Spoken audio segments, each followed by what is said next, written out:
জয় গীতা, জয় গোপাল, জয় শ্রীকৃষ্ণ। আজ সাংখ্যযোগ পাঠ করিব। শ্রীমদ্ ভগবদ্ গীতার দ্বিতীয় যোগ হল সাংখ্যযোগ। কিন্তু এই সাংখ্যযোগ পাঠ করতে গিয়ে বা শ্রবণ করতে গিয়ে আমরা প্রথমেই বুঝতে পারি না সাংখ্যযোগ কথার অর্থ কী, এর মানে কি। এইটি যদি আমরা ভালোভাবে জানতে না পারি তাহলে এই অধ্যায় শ্রবণ করার কোনো অর্থই আমরা পাব না। তাই আজকে আমরা প্রথমেই জেনে নিই সাংখ্যযোগ মানে কি। সাংখ্যযোগ একটি প্রাচীন ঐতিহ্য এবং হিন্দু ধর্মের 6টি প্রধান ঐতিহ্যের মধ্যে একটি। এটি যোগের পাঠ্য। শ্রীমদ্ ভগবদ্ গীতায় বর্ণিত যোগের পদগুলির মধ্যে একটি, যেখানে এটি অস্তিত্বের নীতি বা তত্ত্বকে সঠিকভাবে বোঝার পথ হিসাবে ব্যাখ্যা করা হয়েছে। তাই একটি দার্শনিক ঐতিহ্য হিসাবে সাংখ্য, যার অর্থ সংখ্যা বা গণনা করা, প্রকৃতি এবং পুরুষের উপাদানগুলির যথাযথ শ্রেণীবিভাগের সাথে সম্পর্কিত। সাংখ্যযোগের লক্ষ্য হল অনুশীলনকারীদের আত্মা বা পুরুষ এবং পদার্থ বা প্রকৃতির মধ্যে পার্থক্য উপলব্ধি করা। তো আপনারা বুঝতে পারলেন সাংখ্যযোগ মানে কি। এখন আমি সাংখ্যযোগের যে 72টি শ্লোক রয়েছে তা আমি পাঠ করব অনুবাদ সহিত। তাই আপনারা মনোযোগ সহকারে ভিডিওটি দেখবেন এবং শ্রবণ করার চেষ্টা করবেন। আমি নিশ্চিত এই সাংখ্যযোগ যদি আপনি মনোযোগ সহকারে পুরোটাই শ্রবণ করার চেষ্টা করেন তাহলে প্রভুর কৃপায় আপনার সমস্ত জ্ঞান উপলব্ধি হবে এবং আপনি একজন সত্যিকারের মোক্ষ প্রাপ্তির পথে অগ্রসর হতে পারবেন। তো চলুন শুরু করা যাক। সঞ্জয় উবাচ, সঞ্জয় বলিলেন, তং তথা কৃপয়া আবিষ্টম অশ্রুপূর্ণ আকুল ঈক্ষণম বিষিদন্তম ইদম বাক্যম উবাচ মধুসূদন। সঞ্জয় বলিলেন, অর্জুনকে এভাবে অনুতপ্ত, ব্যাকুল ও অশ্রুসিক্ত দেখে কৃপায় আবিষ্ট হয়ে মধুসূদন বা শ্রীকৃষ্ণ এই কথাগুলি বললেন। শ্রী ভগবান উবাচ, শ্রী ভগবান বললেন, কুতঃ ত্বা কস্মলম ইদম বিষয়ে সমুপস্থিতম অনিয়ার্য ইষ্টম অস্বর্গম অকীর্তিকরম অর্জুন। পুরুষোত্তম ভগবান শ্রীকৃষ্ণ বললেন, প্রিয় অর্জুন, এই ঘোর সংকটময় যুদ্ধস্থলে যারা জীবনের প্রকৃত মূল্য বোঝে না, সেই সব অনার্যের মতো শোকানল তোমার হৃদয়ে কিভাবে প্রজ্বলিত হলো? এই ধরনের মনোভাব তোমাকে স্বর্গলোকে উন্নীত করবে না, পক্ষান্তরে তোমার সমস্ত যশরাশি বিনষ্ট করবে। ক্লৈব্যম মাস্ম গমঃ পার্থ ন এতৎ ত্বয়ি উপপদ্যতে ক্ষুদ্রম হৃদয় দুর্বলম ত্যক্ত্বা উত্তিষ্ঠ পরন্তপ। হে পার্থ, হে অর্জুন, এই সম্মান হানিকর ক্লীবত্বের বশবর্তী হয়েও না। এই ধরনের আচরণ তোমার পক্ষে অনুচিত। হে পরন্তপ, হৃদয়ের এই ক্ষুদ্র দুর্বলতা পরিত্যাগ করে তুমি উঠে দাঁড়াও। অর্জুন উবাচ, কথম ভীষ্মম অহম সংখ্যে দ্রোণম চ মধুসূদন ইষুভি প্রতি ইয়ৎস্যামি পূজার্হৌ অরিসূদন। অর্জুন বলিলেন, হে অরিসূদন, হে মধুসূদন, এই যুদ্ধক্ষেত্রে ভীষ্ম ও দ্রোণের মতো পরম পূজনীয় ব্যক্তিদের কেমন করে আমি বাণের দ্বারা প্রতিদ্বন্দ্বিতা করব? গুরুন অহত্বা হি মহানুভাবান শ্রেয় ভক্তম ভৈক্ষম ওপি ইহ লোকে হত্বা অর্থ কামান তু গুরুন ইহ এব ভুঞ্জিয় ভোগান রুধির প্রদিগ্ধান। আমার মহানুভব শিক্ষা গুরুদের জীবনহানি করে এই জগৎ ভোগ করার থেকে বরং ভিক্ষা করে জীবন ধারণ করা ভালো। তাঁরা পার্থিব বস্তুর অভিলাষী হলেও আমার গুরুজন। তাদের হত্যা করা হলে যুদ্ধলব্ধ সমস্ত ভোগ্য বস্তু তাদের রক্ত মাখা হবে। ন চ এতদ বিদ্ম কতরত ন গরীয় ইয়দ্বা জয়েম ইয়দি বা ন জয়েয়ু ইয়ান এব হত্বা ন জিজিবিষ্যাম তে অবস্থিতা প্রমুখে ধার্ত রাষ্ট্রা। তাদের জয় করা শ্রেয় না তাদের দ্বারা পরাজিত হওয়া শ্রেয়, তা আমি বুঝতে পারছি না। আমরা যদি ধৃতরাষ্ট্রের পুত্রদের হত্যা করি তাহলে আমাদের আর বেঁচে থাকতে ইচ্ছা করবে না। তবু এই রণাঙ্গনে তারা আমাদের সামনে উপস্থিত হয়েছে। কার্পণ্য দোষ উপহত স্বভাব পৃচ্ছামি ত্বাম ধর্ম সংমুরঃ চেতা ইয়ৎ শ্রেয় স্যাৎ নিশ্চিতম ব্রূহি তৎ মে শিষ্য তে অহম সাধি মাম ত্বাম প্রপন্নম।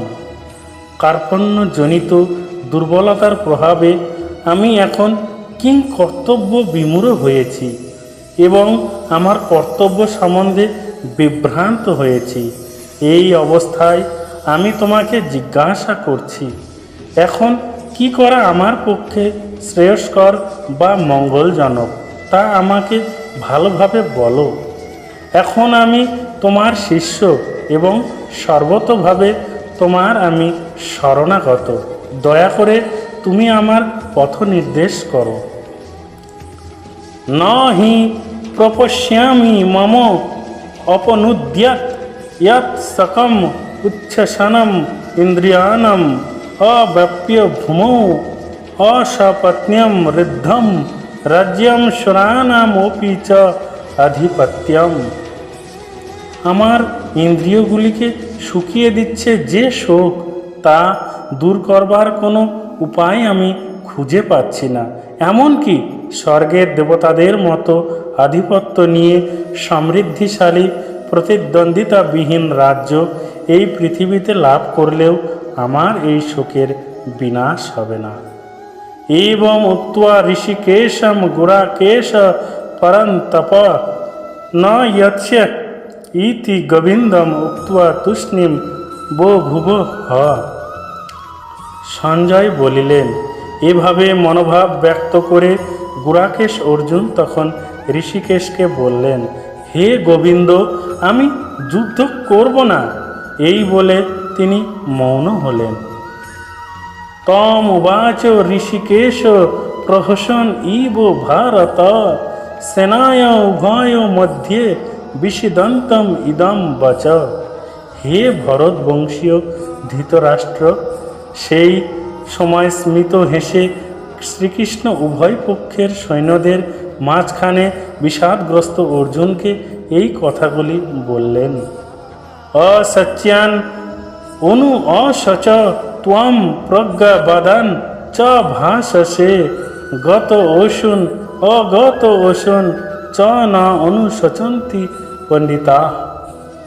পরমেশ্বর ভগবান বললেন, তুমি অথচ যে বিষয়ে শোক করা উচিত নয় সে বিষয়ে শোক করছো।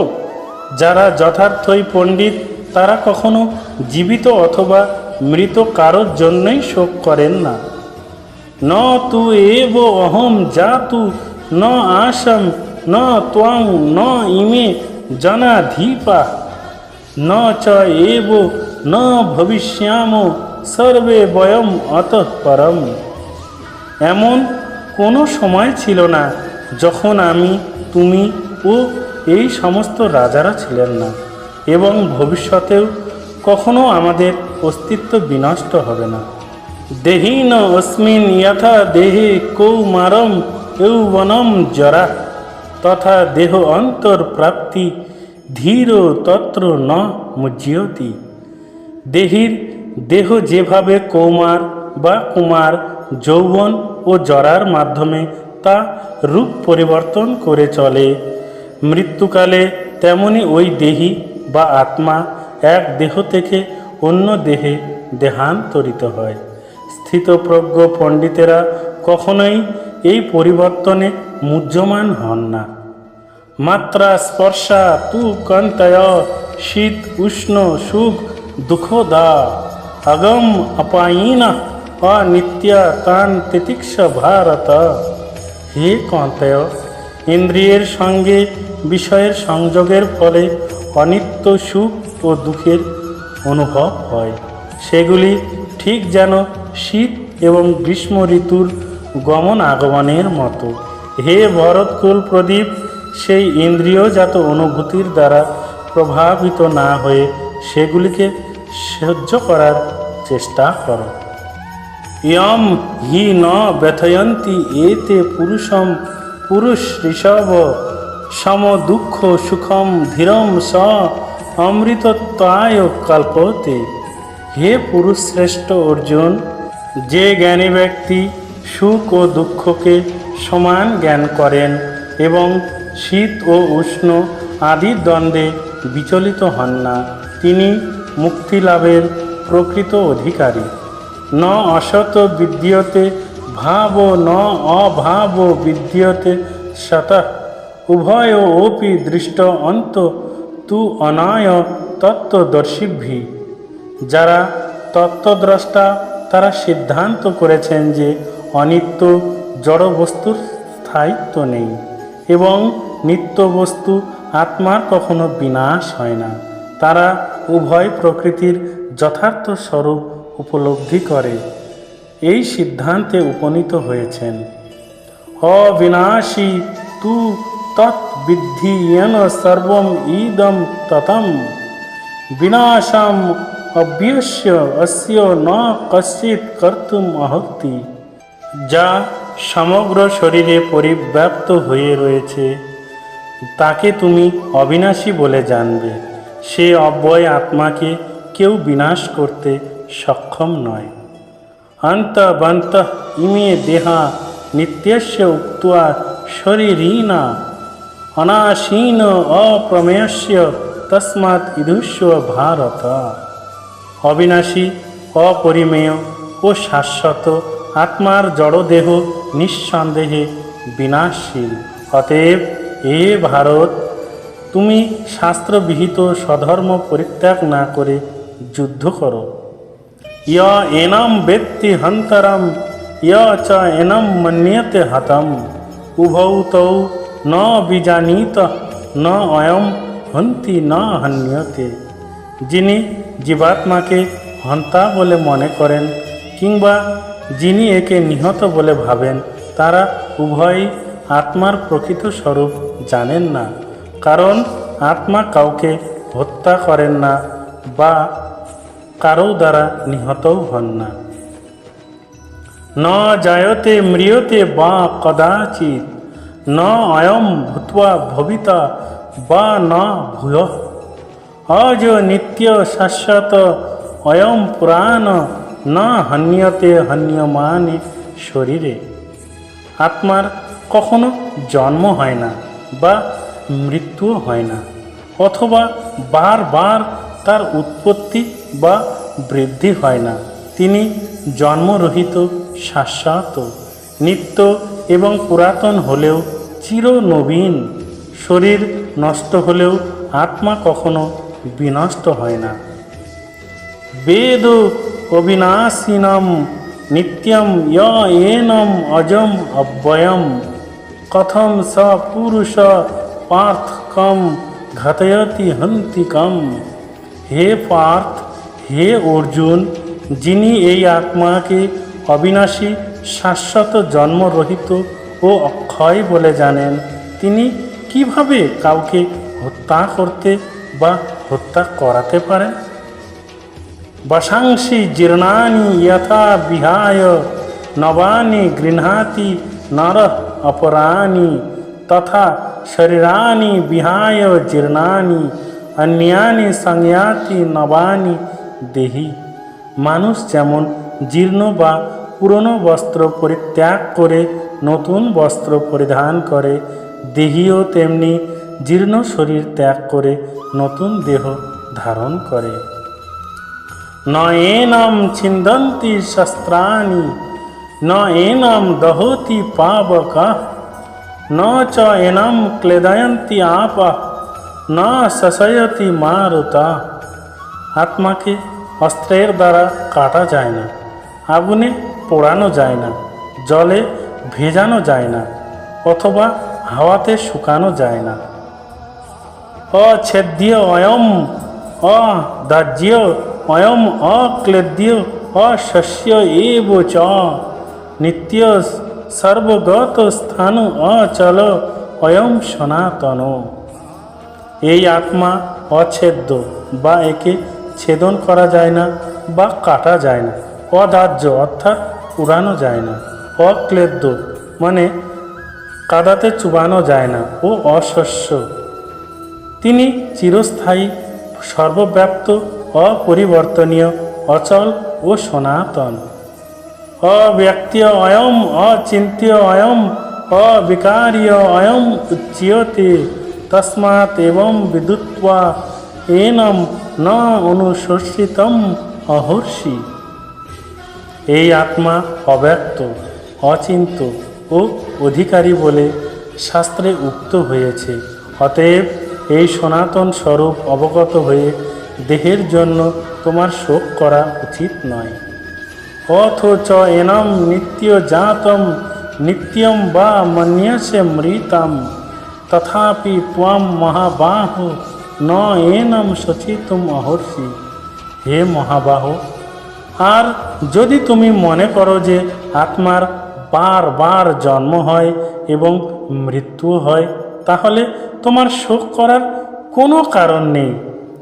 যতস্য হি ধ্রুব মৃত্যু ধ্রুবম জন্ম মৃত্যুস্য চ তস্মাৎ অপরিহার্য অর্থে ন ত্বম শোচিতুম অহর্ষি। যার জন্ম হয়েছে তার মৃত্যু অবশ্যম্ভাবী, এবং যার মৃত্যু হয়েছে তার জন্ম অবশ্যম্ভাবী। অতএব অপরিহার্য কর্তব্য সম্পাদন করার সময় তোমার শোক করা উচিত নয়। অব্যক্ত্য আদীনি ভূতানি ব্যক্ত্য মধ্যানি ভারত অব্যক্ত্য নিধনানি এব তত্র কা পরিদেবনা। হে ভারত, সমস্ত সৃষ্ট জীব উৎপন্ন হওয়ার আগে অপ্রকাশিত ছিল, তাদের স্থিতিকালে প্রকাশিত থাকে এবং বিনাশের পর আবার অপ্রকাশিত হয়ে যায়। সুতরাং সেজন্য শোক করার কি কারণ? আশ্চর্যবৎ পশ্যতি কশ্চিৎ এনম আশ্চর্যবৎ বদতি তথা এব চ অন্য আশ্চর্যবৎ চ এনম অন্য শৃণোতি শ্রুত্বা ওপি এনম বেদ ন চ এব কশ্চিৎ। কেউ এই আত্মাকে আশ্চর্যবৎ দর্শন করেন, কেউ আশ্চর্যভাবে বর্ণনা করেন এবং কেউ আশ্চর্য জ্ঞানে শ্রবণ করেন, আর কেউ শুনেও তাকে বুঝতে পারেন না। দেহি নিত্যম অবধ্য অয়ম দেহে সর্বস্য ভারত তস্মাৎ সর্বাণি ভূতানি ন ত্বম শোচিতুম অহর্ষি। হে ভারত, প্রাণীদের দেহে অবস্থিত আত্মা সর্বদাই অবধ্য, অতএব কোনো জীবের জন্য তোমার শোক করা উচিত নয়। সধর্মমপি চ অবেক্ষ্য ন বিকম্পিতম অহর্ষি ধর্ম্যাৎ হি ইদ্যাৎ শ্রেয়ঃ অন্যৎ ক্ষত্রিয়স্য ন বিদ্যতে। ক্ষত্রিয় রূপে তোমার স্বধর্ম বিবেচনা করে তোমার জানা উচিত যে ধর্ম রক্ষার্থে যুদ্ধ করার থেকে ক্ষত্রিয়ের পক্ষে মঙ্গলকর আর কিছুই নেই। তাই তোমার দ্বিধাগ্রস্ত হওয়া উচিত নয়। यदृच्छया च उपपन्यम स्वर्गोदरम अपवृतम सुखीन क्षत्रिय पार्थ लभन्त्य युद्धम ईदृश्यम। হে পার্থ, স্বর্গদ্বার উন্মোচনকারী এই প্রকার ধর্মযুদ্ধে অংশগ্রহণ করার সুযোগ না চাইতেই যেসব ক্ষত্রিয়ের কাছে আসে তারা সুখী হন। অথ চেত ত্বম ইমম ধর্ম্যম সংগ্রামম ন করিষ্যসি ততঃ স্বধর্মম কীর্তিম চ হিত্বা পাপম অব্যবস্যসি। কিন্তু তুমি যদি এই ধর্মযুদ্ধ না করো তাহলে তোমার স্বীয় ধর্ম এবং কীর্তি থেকে ভ্রষ্ট হয়ে পাপ ভোগ করবে। অকীর্তিং চ ওপি ভূতানি কথয়ন্তি তে অব্যয়ম সম্ভাবিতস্য চ অকীর্তি মরণাৎ অতিরিচ্যতে। সমস্ত লোক তোমার কীর্তিহীনতার কথা বলবে এবং যে কোনো মর্যাদাবান লোকের পক্ষেই এই অসম্মান মৃত্যু অপেক্ষা অধিকতর মন্দ। ভয়াৎ রণাৎ উপরতম মংস্যন্তে ত্বম মহারথা येषां च त्वं बहुमत ভূত্বা यस्यसि লাঘবম। সমস্ত মহারথীরা মনে করবেন যে তুমি ভয় পেয়ে যুদ্ধক্ষেত্র পরিত্যাগ করেছ এবং তুমি যাদের কাছে সম্মানিত ছিলে তারাই তোমাকে তুচ্ছ তাচ্ছিল্য জ্ঞান করবে। অবাচ্য বদান চ বহুন বদিষ্যন্তি তব অহিতা নিন্দন্ত তব সামর্থ্যম তত দুঃখতরম নু কিম। তোমার শত্রুরা তোমার সামর্থ্যের নিন্দা করে বহু অকথ্য কথা বলবে, তার চেয়ে অধিকতর দুঃখদায়ক তোমার পক্ষে আর কি হতে পারে। হতঃ বা প্রাপ্স্যসি স্বর্গম জিত্বা বা ভক্ষ্যসে মহিম তস্মাৎ উত্থিষ্ঠ কন্তয়া যুদ্ধায় কৃত নিশ্চয়া।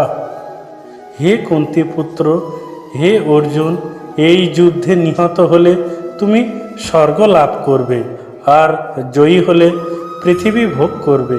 অতএব যুদ্ধের জন্য দৃঢ় সংকল্প হয়ে উত্থিত হও। সুখ দুঃখে সমে কৃত্বা লাভ অলাভৌ জয় অজয়ৌ ততঃ যুদ্ধায় ঈদৃশ্য ন এবং পাপম অব্যবস্যসি। সুখ দুঃখ লাভ ক্ষতি জয় পরাজয়কে সমান জ্ঞান করে তুমি যুদ্ধের নিমিত্ত যুদ্ধ করো, তাহলে তোমাকে পাপভাগী হতে হবে না। এষা তে অভিহিতা সাংখ্যে বুদ্ধি যোগে তু ইমাম শৃণু বুদ্ধ্যা যুক্ত ইয়া পার্থ কর্মবন্ধম প্রহাস্যসি। হে পার্থ, আমি তোমাকে সাংখ্যযোগের কথা বললাম, এখন ভক্তিযোগ সম্বন্ধিনী বুদ্ধির কথা শ্রবণ করো, যার দ্বারা তুমি কর্মবন্ধন হতে মুক্ত হতে পারবে। ন ইহ অভিক্রমনাশ অস্তি প্রত্যব্যয় ন বিদ্যতে স্বল্পম অপি অস্য ধর্মস্য ত্রায়তে মহাত ভয়াৎ। ভক্তিযোগের অনুশীলন কখনো ব্যর্থ হয় না এবং তার কোনো ক্ষয়ও নেই, তাই তার স্বল্প অনুষ্ঠাতাকে সংসাররূপ মহাভয় থেকে পরিত্রাণ করে। ব্যবসায়িত্মিকা বুদ্ধি একা ইহ কুরু নন্দনা বহুশাখা হি অনন্তা চ বুদ্ধায় অব্যবসীনাম। যারা এই পথ অবলম্বন করেছে তাদের নিশ্চয় আত্মিকা বুদ্ধি একনিষ্ঠ। হে কুরুনন্দন, অস্থির চিত্ত সকাম ব্যক্তিদের বুদ্ধি বহু শাখা বিশিষ্ট ও বহুমুখী। ইয়াম ইমাম পুষ্পিতাম বাচম প্রবদন্তি অবিপশ্চিতা বেদ বাদরতা পার্থ ন অন্যত অস্তি ইতি বাদিনা।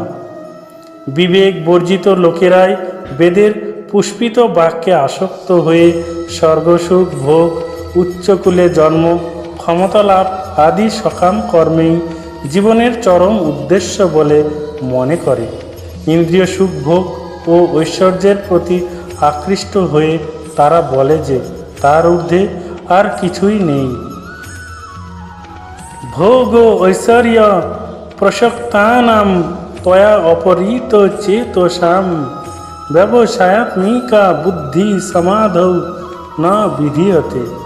যারা ভোগ ও ঐশ্বর্য সুখে একান্ত আসক্ত, সেই সমস্ত বিবেক বর্জিত মূঢ় ব্যক্তিদের বুদ্ধি সমাধি অর্থাৎ ভগবানে একনিষ্ঠতা লাভ হয় না। ত্রৈগুণ্য বিষয়া বেদ ত্রৈগুণ্য ভব অর্জুন দ্বন্দ্ব নিত্য শতস্থ যোগক্ষেম আত্মবান। বেদ প্রধানত জড়া প্রকৃতির তিনটি গুণ সম্বন্ধেই আলোচনা করা হয়েছে বেদে।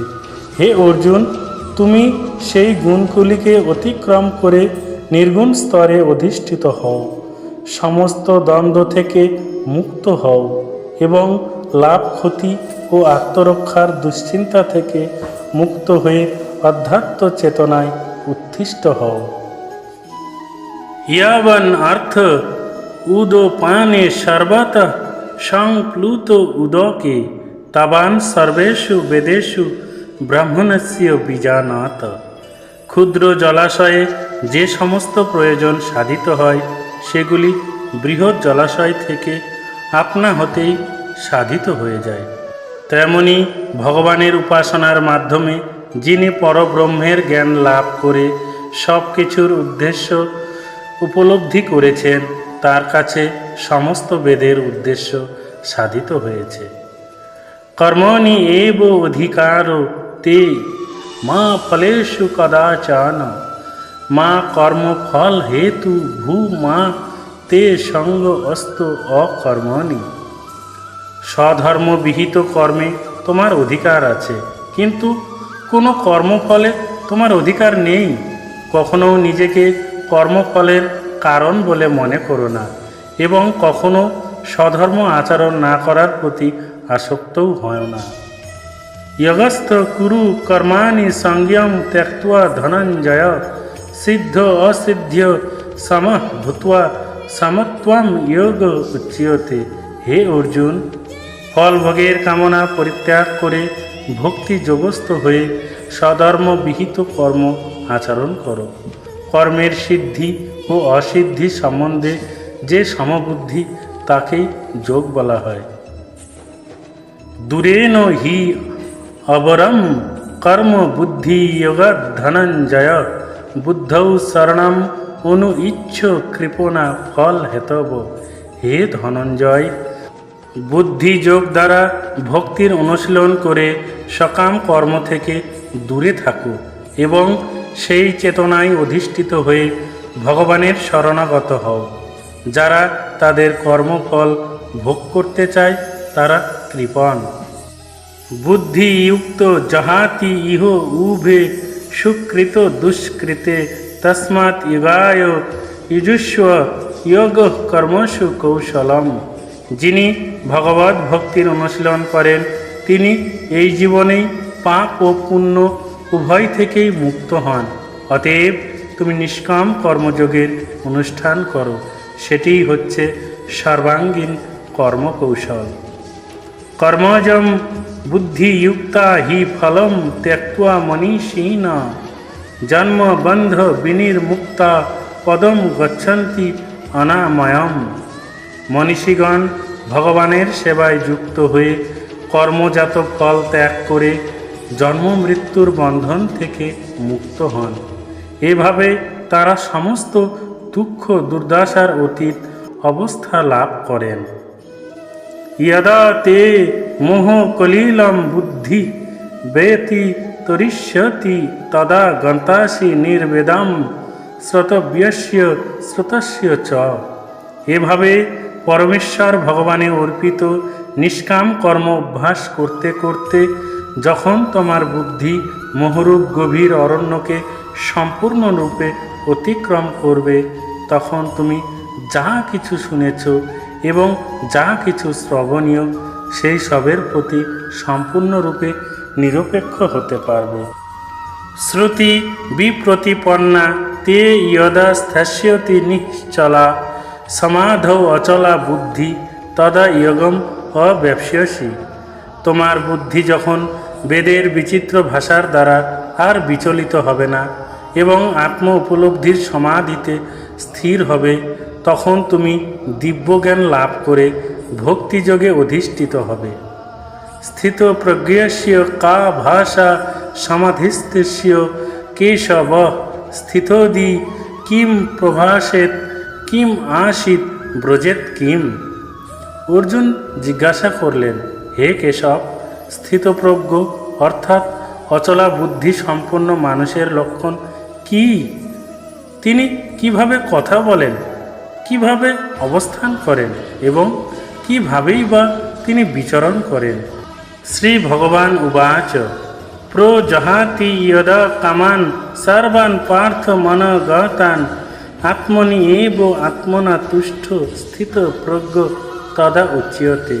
পরমেশ্বর ভগবান বলিলেন, হে পার্থ, জীব যখন মানসিক জল্পনা কল্পনা থেকে উদ্ভূত সমস্ত মনগত কাম পরিত্যাগ করে এবং তার মন যখন এভাবে পবিত্র হয়ে আত্মাতেই পরিতৃপ্তি লাভ করে, তখন তাকে স্থিতপ্রজ্ঞ বলা হয়। দুঃখেষু অনুদিক মনাঃ সুখেষু বিগত স্পৃহ বীত রাগ ভয় ক্রোধ স্থিতোদি মুনি উচ্যতে। ত্রিতাপ দুঃখ উপস্থিত হলেও যার মন উদ্বিগ্ন হয় না, সুখ উপস্থিত হলেও যার স্পৃহা হয় না, এবং যিনি রাগ ভয় ও ক্রোধ থেকে মুক্ত, তিনি স্থিতোদি অর্থাৎ স্থিতপ্রজ্ঞ। ইয় সর্বত্র অনভিস্নেহ তৎ প্রাপ্য শুভ অশুভম ন অভিনন্দ্যতি ন দেষ্টি তস্য প্রজ্ঞা প্রতিষ্ঠাতা। জড়া জগতে যিনি সমস্ত জড় বিষয়ে আসক্তিরহিত, যিনি প্রিয় বস্তু লাভে আনন্দিত হন না এবং অপ্রিয় বিষয় উপস্থিত হলে দ্বেষ বা রাগ করেন না, তিনি পূর্ণ জ্ঞানে প্রতিষ্ঠিত হয়েছেন। यदा संहरते च वयं कुर्म अंगानि इव सर्वश इंद्रियाणि इंद्रियार्थेभ्यो तस्य प्रज्ञा प्रतिष्ठता। কূর্ম বা কচ্ছপ যেমন তার অঙ্গসমূহ তার কঠিন বহি আবরণের মধ্যে সংকুচিত করে, তেমনি যে ব্যক্তি তার ইন্দ্রিয়গুলিকে ইন্দ্রিয়ের বিষয় থেকে প্রত্যাহার করে নিতে পারেন, তার চেতনা চিন্ময় জ্ঞানে প্রতিষ্ঠিত। বিষয়া বিনিবর্তন্তে নি আহারস্য দেহিনা রস বর্জম রস ওপি অস্য পরম দৃष्ट्वा নিবর্ততে। দেহ বিশিষ্ট জীব ইন্দ্রিয় সুখ ভোগ থেকে নিবৃত্ত হতে পারে, কিন্তু তবুও ইন্দ্রিয় সুখ ভোগের আসক্তি থেকে যায়। কিন্তু উচ্চতর স্বাদ আস্বাদন করার ফলে তিনি সেই বিষয় তৃষ্ণা থেকে চিরতরে নিবৃত্ত হন। यततः हि ओपि कान्ताय पुरुषस्य विपश्चितः इंद्रियाणि प्रमार्थिनी हरन्ति प्रसभं मनः। হে কান্তেয়, ইন্দ্রিয়সমূহ এতই বলবান এবং ক্ষোভকারী যে তারা অতি যত্নশীল বিবেক সম্পন্ন পুরুষের মনকেও বলপূর্বক বিষয় অভিমুখে আকর্ষণ করে। তানি সর্বাণি সংযম্য যুক্ত আসিত মাত পরঃ বশে হি যস্য ইন্দ্রিয়াণি তস্য প্রজ্ঞা প্রতিষ্ঠিতা। যিনি তার ইন্দ্রিয়গুলিকে সম্পূর্ণরূপে সংযত করে আমার প্রতি উত্তমা ভক্তিপরায়ণ হয়ে তাঁর ইন্দ্রিয়গুলিকে সম্পূর্ণরূপে বশীভূত করেছেন, তিনি স্থিতপ্রজ্ঞ বা স্থিতিপ্রজ্ঞ। ধ্যায়ত বিষয়ান পুংস সঙ্গ তেষু উপজায়তে সঙ্গাৎ সঞ্জায়তে কাম কামাৎ ক্রোধ অভিজায়তে। ক্রোধাৎ ভবতি সংমহৎ স্মৃতি বিভ্রম স্মৃতি ভংসাৎ বুদ্ধিনাশাৎ প্রণশ্যতি। ইন্দ্রিয়ের বিষয়সমূহ সম্বন্ধে চিন্তা করতে করতে মানুষের তাতে আসক্তি জন্মায়। আসক্তি থেকে কাম উৎপন্ন হয় এবং কাম থেকে ক্রোধ উৎপন্ন হয়। ক্রোধ থেকে সংমোহ, সংমোহ থেকে স্মৃতি বিভ্রম, স্মৃতি বিভ্রম থেকে বুদ্ধিনাশ, এবং বুদ্ধিনাশ হবার ফলে সর্বনাশ হয়, অর্থাৎ মানুষ আবার জড়জগতের অন্ধকূপে অধঃপতিত হয়।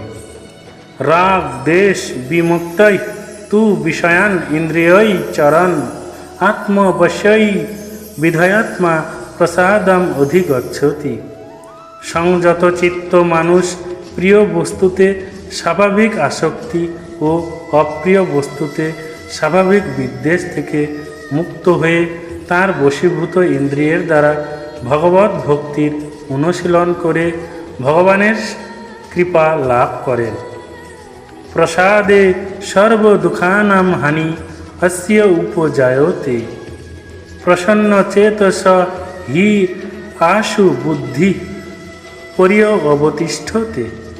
চিন্ময় চেতনায় অধিষ্ঠিত হওয়ার ফলে তখন আর জড় জগতের ত্রিতাপ দুঃখ থাকে না। এভাবে প্রসন্নতা লাভ করার ফলে বুদ্ধি শীঘ্র স্থির হয়। ন অস্তি বুদ্ধি অযুক্তস্য ন চ অযুক্তস্য ভাবনা ন চ অভাবয়ত শান্তি অশান্তস্য কুত সুখম। যে ব্যক্তি কৃষ্ণ ভাবনায় যুক্ত নয়, তার চিত্ত সংযত নয় এবং তার পারমার্থিক বুদ্ধি থাকতে পারে না। আর পরমার্থ চিন্তা শূন্য ব্যক্তির শান্তি লাভের কোনো সম্ভাবনাই নেই। এই রকম শান্তিহীন ব্যক্তির প্রকৃত সুখ কোথায়? ইন্দ্রিয়ানাম হি চরতাম ইয়ৎ মনঃ অনুবিধীয়তে তৎ অস্য হরতি প্রজ্ঞাম বায়ু নবম ইব অম্ভসি। প্রতিকূল বায়ু যেমন নৌকাকে অস্থির করে তোলে, তেমনি সদা বিচরণকারী যে কোনো একটি মাত্র ইন্দ্রিয়ের আকর্ষণেও মন অসংযত ব্যক্তির প্রজ্ঞাকে হরণ করতে পারে। তস্মাৎ यस्य महाबाहो निगृहीतानि सर्वस ইন্দ্রিয়াণি ইন্দ্রিয় অর্থেভ্যো তস্য প্রজ্ঞা প্রতিষ্ঠিতা। সুতরাং হে মহাবাহ, হে অর্জুন, যার ইন্দ্রিয়গুলি ইন্দ্রিয়ের বিষয় থেকে সর্বপ্রকারে নিবৃত্ত হয়েছে, তিনি স্থিতপ্রজ্ঞ। ইয়া নিশা সর্বভূতানাং তস্যাম জাগর্তি সংযমী यस्याम জাগর্তি ভূতানি সা নিশা পশ্যত মুনি। সমস্ত জীবের পক্ষে যা রাত্রিস্বরূপ স্থিতপ্রজ্ঞ, সেই রাত্রিতে জাগরিত থেকে আত্মা বুদ্ধিনিষ্ঠ আনন্দকে সাক্ষাৎ অনুভব করেন। আর যখন সমস্ত জীবেরা জেগে থাকে, তত্ত্বদর্শী মুনির নিকট তা রাত্রিস্বরূপ। আপুরিয়ামানম অচল প্রতিষ্ঠম সমুদ্রম আপ প্রবিশন্তি ইয়ৎ বৎ তৎ বৎ কামাঃ ইয়ম প্রবিশন্তি সর্বে স শান্তিম আপনতি ন কামকামী। বিষয়কামী ব্যক্তি কখনো শান্তি লাভ করে না। জলরাশি যেমন সদা পরিপূর্ণ এবং স্থির সমুদ্রে প্রবেশ করেও ক্ষোভিত করতে পারে না, কামসমূহ তেমন স্থিতপ্রজ্ঞ ব্যক্তিতে প্রবেশ করেও তাকে বিক্ষুব্ধ করতে পারে না। অতএব তিনি শান্তি লাভ করেন। বিহায় কামান ইয় সর্বান পুমান চরতি নিঃস্পৃহ নির্মম নিরঅহংকার স শান্তি অধিগচ্ছতি। যে ব্যক্তি সমস্ত কামনা বাসনা পরিত্যাগ করে জড় বিষয়ের প্রতি নিঃস্পৃহ, নিরঅহংকার ও মমত্ববোধ রহিত হয়ে বিচরণ করেন, তিনি প্রকৃত শান্তি লাভ করেন। এষা ব্রাহ্মী স্থিতি পার্থ ন এনাম প্রাপ্য বিমুজ্যতি স্থিত্বা অস্যাম অন্তকালে ওপি ব্রহ্ম নির্বাণম ঋচ্ছতি। এই প্রকার স্থিতিকেই ব্রাহ্মী স্থিতি বলে। হে পার্থ, হে অর্জুন, যিনি এই স্থিতি লাভ করেন তিনি মোহপ্রাপ্ত হন না। জীবনের অন্তিম সময়ে এই স্থিতি লাভ করে তিনি এই জড়জগতের সমস্ত বন্ধন থেকে মুক্ত হয়ে ভগবত ধামে প্রবেশ করেন। ওম তৎসৎ ইতি শ্রীমদ্ভগবদ্গীতাসু উপনিষৎসু ব্রহ্মবিদ্যায়াং যোগশাস্ত্রে শ্রীকৃষ্ণ অর্জুন সংবাদে সাংখ্যযোগ নাম দ্বিতীয় অধ্যায়। এখানেই সাংখ্যযোগ নামে দ্বিতীয় অধ্যায় সমাপ্ত হইল।